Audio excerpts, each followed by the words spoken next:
Welcome to Barnstable Today. I'm Nick Cortez.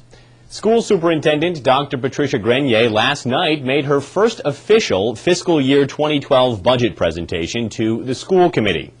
Despite the loss of federal stimulus funding and the mandate that the savings account cannot be used to balance the budget, Dr. Grenier's proposal does not call for any cuts to programs, services, or staff. We'll show you the specifics in just a moment, but first, let's take a look at Dr. Grenier's opening remarks to the school committee. Here, she acknowledges some of the school district's many accomplishments despite the down economy, and she recaps the many tough choices made over the past few years that have given the district some financial breathing room. During one of the most challenging economic times in the history of our country, and therefore our state and our district, we have been able to implement full-day kindergarten, actualize significant academic achievement at Barnstable Intermediate School, celebrate the fact that 95 seniors in our high school graduating class received the Adams Scholarship, which provides them the opportunity to attend any state college or university at no cost for tuition. We have national merit finalists, 16 advanced placement courses, which is the highest number on the Cape. The Advanced Placement International Diploma is viable for any student who desires to apply at that level, and we have Advanced Placement Scholar Awards routinely and annually. And all of these achievements are done in this time of economic hardship.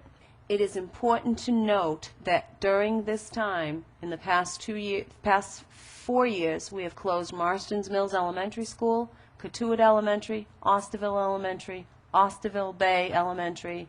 We closed the grade 5 school 7 years ago.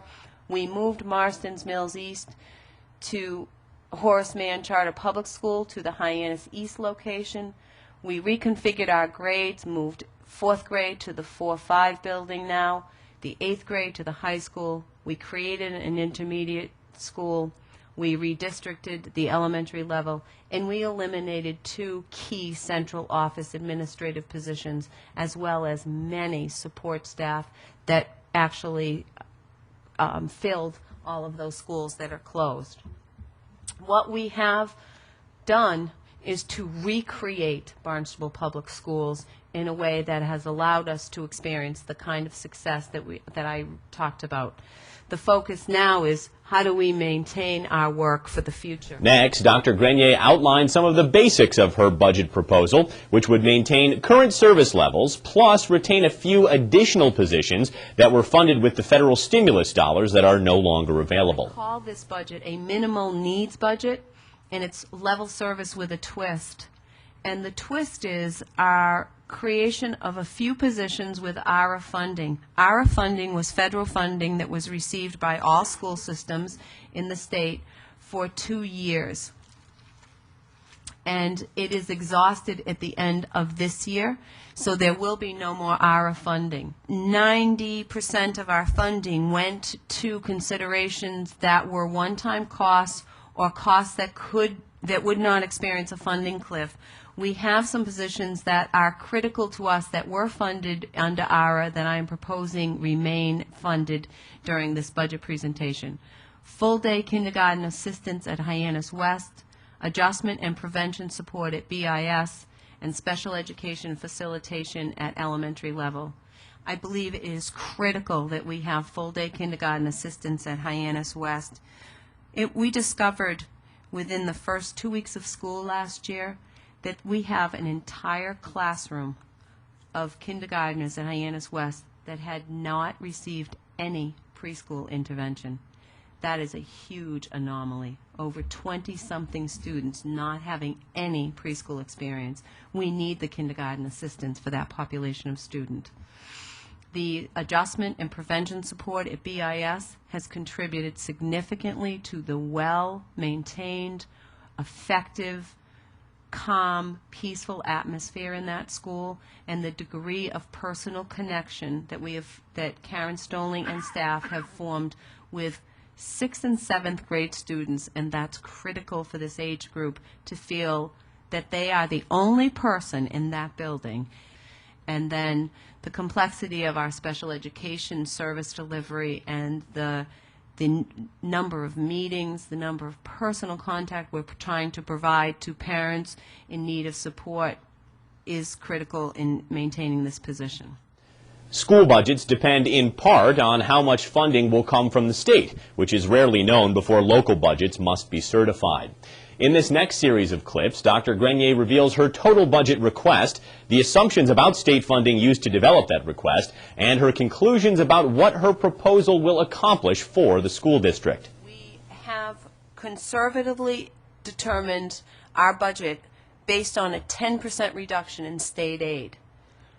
If that, in the governor's budget, and seldom is the governor's budget the final budget that our state legislature passes, should the governor's budget or some semblance close to that pass, we will receive some additional revenue, and it will allow us to decrease the amount of school choice revenue that we commit to this budget or school transportation fees that we commit, and allow us to save that into fiscal year 13. Also, we've experienced a modest decrease in the assessment for our vocational school, which has allowed us to actualize about $63,000 additional revenue than we expected when Mark Milne gave his first presentation on the state of the fiscal climate to the Town Council about 2 months ago. Our budget request is $61,950,000. It's as I stated earlier, it's a 2.99% increase. There are increases in contractual agreements, in utility costs, in health care, and in maintaining the positions lost that would have been lost with our funding. At the same time, one more year we are experiencing a decrease in our out-of-district tuition accounts, which helps us in this balancing of the budget. And while you saw increases in utilities on one side, I'm reflecting decreases in utilities. So it depends whether you're talking about electric, oil, and so these sort of wash each other. I believe that what I've placed before you is a budget that will allow us to maintain the level of, quite frankly, success that I demonstrated early on in the presentation. But given the restraint that we have and the constraints that we have, I think this is a fair budget proposal. It allows the committee to have both a defensible presentation to the Town Council and to the community, but also maintain some resources, the savings account, for example, for fiscal 13, because I don't think we're through the economic crisis completely.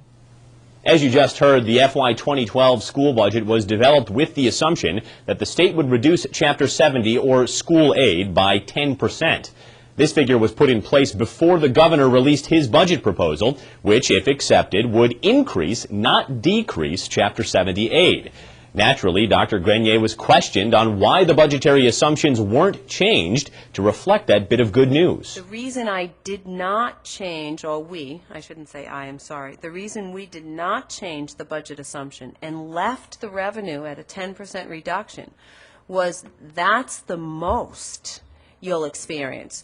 So while you're right, the budget may change, and hopefully it will, between now and June. It's only, I suspect, going to change for the positive, because I suspect we'll get something different, and then your reserves will increase for 13.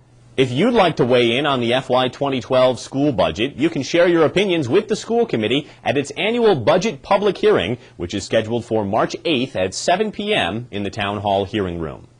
Now, let's take a look at this week's remaining meetings. Wednesday, February 9th, there's an amnesty hearing in the Town Hall hearing room at 6 p.m. At 7 p.m., the Old Kings Highway Historic District Commission meets in the West Barnstable Community Building on Route 149. Thursday, February 10th, Site Plan Review meets in the Town Hall hearing room at 9 a.m. At 3 p.m., the Board of Health meets in the Town Hall hearing room. Well, that's all for now. I'm Nick Cortez, and we'll see you next time on Barnstable Today.